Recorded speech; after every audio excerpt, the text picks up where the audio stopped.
The minister who baptized Jeffrey Dahmer has revealed he was personally handed a Thanksgiving card just days before the mass murderer was beaten to death. In what became his haunting final message to him, cannibal killer Dahmer thanked Roy Ratcliffe for his friendship after they had spent hours together studying the Bible. Roy met mass murderer in prison on November 23, 1994, the day before the Thanksgiving, when Dahmer handed him the card.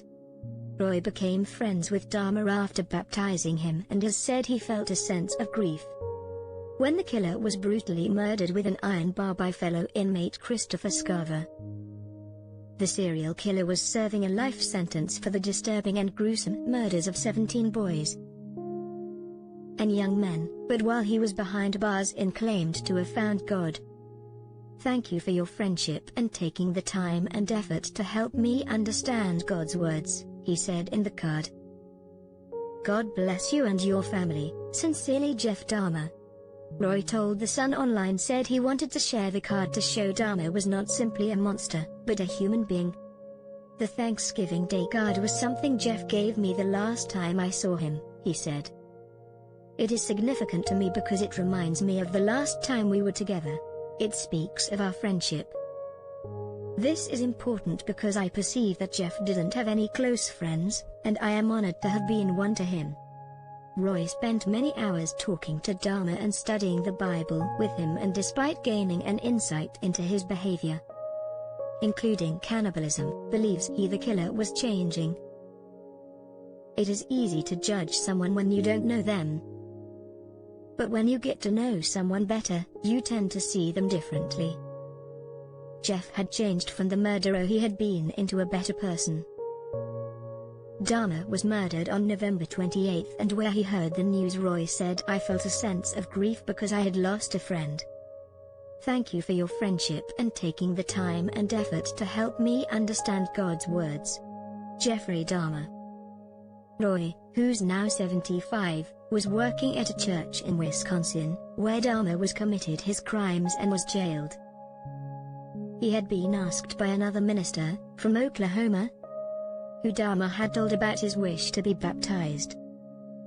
After several balked at the prospect of being in a room with the mass murderer nicknamed the Milwaukee Cannibal, eventually Roy agreed to carry out the baptism. "I said, okay, sure, what's his name? And the guy who had called me said you might want to sit down for this. Then he told me it's Jeffrey Dahmer." Roy said that at the time he was relatively ignorant of the detail of Dahmer's crimes. And it was only when wife said you ought to learn more about him that he began reading about them. "When I first him I didn't know the grisly details, and I think it was better not to know because it allowed me not to be prejudiced towards him." Alone with killer.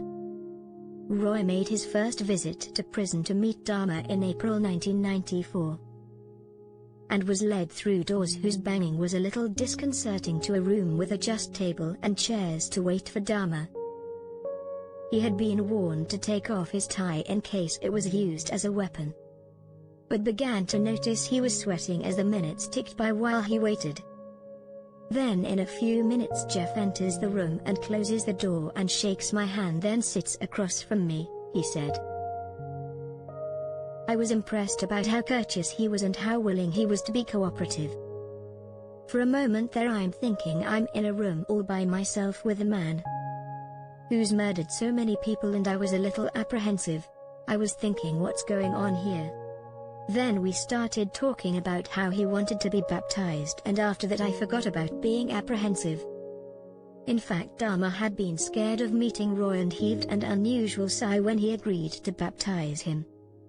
I said, "Why did you make that sound?" And he said, "I was afraid of meeting you, because I thought you would say I can't baptize you because you've been too evil. But if a man is seeking repentance for his sins, then I should help him. That's all I was thinking about." Cannibal's confession. As they started talking, Dahmer began to open up about the dark aspects of his crimes, in particular his cannibalism. "He confessed to me that he ate a bicep of one of his victims," he said. "I didn't think he was playing around and that it was a genuine confession. There was no question in my mind that he hadn't done these things. In my mind I think there was no one there to stop him, and one thing led to another and to another. He's like the quote from Shakespeare that about being so deep in the blood that you can't get out. Roy says his cannibal persona was part of Dahmer's self-image and something he used with chilling effect on those around him. I was told by the prison guards that he would say to a guard standing outside his cell, "I bite." It was close enough only for a guard to hear, and the guard would be shaken by that. He also had a poster in his cell that read, "Cannibals Anonymous meeting here tonight." It was a means of attracting attention to himself, yet at the same time communicating, "Don't get too close to me, I might hurt you." Dahmer was baptized on May 10th in a whirlpool used to treat inmates when they hurt their back.